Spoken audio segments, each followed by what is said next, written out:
we're actually bringing out some truths, peel back the layers of all this fluff, shining light on this industry as a whole. Maybe you should stay away from it.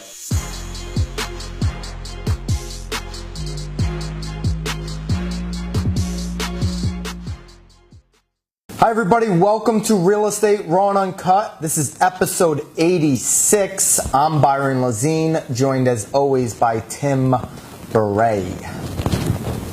What up, dog? We got another listicle. We've been just hammering the listicles for these peeps. The what is this one? A top fiver? Yeah. All right, cool. I like this. You really like this one. You know? That's some serious value. Absolutely, and you can. And an agent that's got the experience that you do can add a lot of value in this. So, top 5 things to look for when viewing a residential home from a buyer standpoint. So, let's get right into it. The number 5 thing, working our way up to number 1, you should be looking for, get out of the car, is type of siding. Absolutely. Right, and we did a couple episodes. If you go circle back, maybe in the 70s or I'm not sure, but there are a couple of episodes out there about the type of siding and what it means and different types. Vinyl, is it brick? Is it concrete? Yep. Is it straw? Right. Is it an igloo? That's right. It could be anything, but just know that the different kinds of sidings have different ramifications, and there are different uses for each in different climates. What are some of the things you're looking for when you just have typical clapboard siding? I don't want to offend anybody. If they're really nice wood siding, great. But if you've just got typical clapboard siding, bees, yeah, carpenter bees. Yep. You know. And how do you? I mean, what's one of the things you can easily point?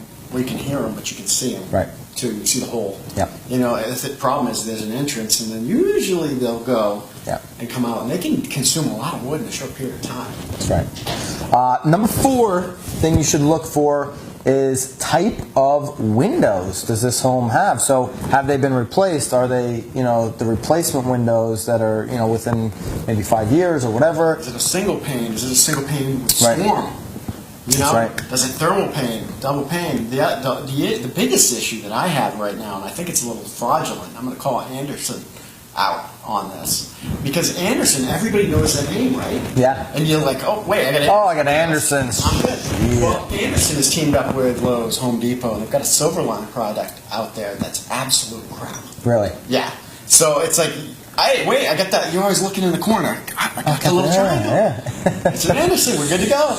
Not necessarily. Right. Do your homework. Yeah, do your homework. Find out what type of window you're dealing with, because you can lose a lot of heat.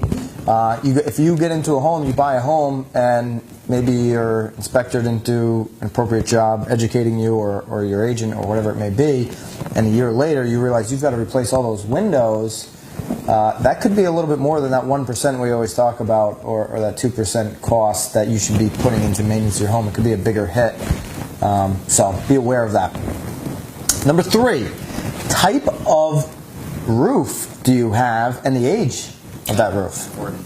So before you get into the house, you're looking up on the roof. Oh, I got single tabs. Yeah, you got 3-tab system, or you've got, depending on what it is. They stopped making those, 20 years ago, and the lifespan was, they said it was 25. Right. Probably 20. Yeah. Sometimes it's 15. Maybe you're depending on the sun. Depending on the sun, maybe the proximity of some of these trees. Maybe they really. And some of these roofs had a bad effect on them. A long time, because they've got in the attic they've got the vents on each side. Yeah. And they've got a thermostatically controlled fan that kicks on every time it's too hot, so it's driving the heat out. Right. So your roof is lasting longer. But there are things to think about when you're looking at these roofs. Absolutely, and to know, okay, am I going to have to put a new roof on day one? Factor that into your purchase price, and what you're going to be putting down. Number 2 thing you should be looking for is the type of heat. Yeah. What do I have? What am I working with for heat? Is it more blankets? Is it propane fireplace, electric, right along with that, oil? You may have the greatest heating system in the world, but if you have no insulation in the walls, that's right. Or if it was balloon construction because it was built in the 20s, all that insulation is now, which would have been seaweed and the newspaper around here, is down in the basement. Here's something else. If you're somebody, you're looking for a home and you know that summertime you are going to want AC, and you're planning on putting central AC, you're probably not looking at homes that have baseboard heating, right? Because it's going to cost way more money to duct that in. If you have the ducting in place and you already have forced hot air, you may be able to switch over to central AC a little bit easier. Those Mr. Slims, like in the restaurants, you That's see, right. that you could kind of. But some people, I've worked with buyers, they don't want the Mr. Slim, they just want central air only, so that basically eliminates baseboard heated homes. A lot of people don't like baseboard anyways. So the number one thing to look for when you're out there viewing these residential homes is the basement, the foundation, the structure of your home, the base, and does that foundation allow water? Yeah. And if it's into the home. A lot of these older homes that have, the stone foundations, you notice you get down there and they're all mortared up and they look good and whatnot, but come on, man, they're porous. Yeah. They're where it's rock. That's right. So, then you've got homes where maybe the mix of the concrete was off a little bit and you're cracking. Yeah. So you're seeing settling inside the house, you're seeing cracks, which could allow water in as well. There are a lot of things to look at. We could go on forever with that. Yeah, if you're following me on Snapchat, plus Byron Lazine, you should be. You should add me on Snapchat. You really see some of the behind the scenes of real estate. My Instagram, at Byron Lazine, you should follow me there. Very pretty, very pretty.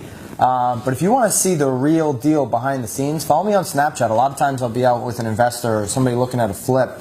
And just over the weekend we were at one where literally the foundation had serious structural issues. I mean, they had an addition and you could see from the basement the floor was like this. The boards were going on an angle from one part of the house to the other. I mean, that's a huge red flag. So if you want to see cool stuff like that, that's awesome. Get on the Snapchat. I'm not following that. Yeah, well, you're going to download Snapchat. So, hope you enjoyed that. Hope you are enjoying the show. Share it, subscribe to it, and we'll see you next week.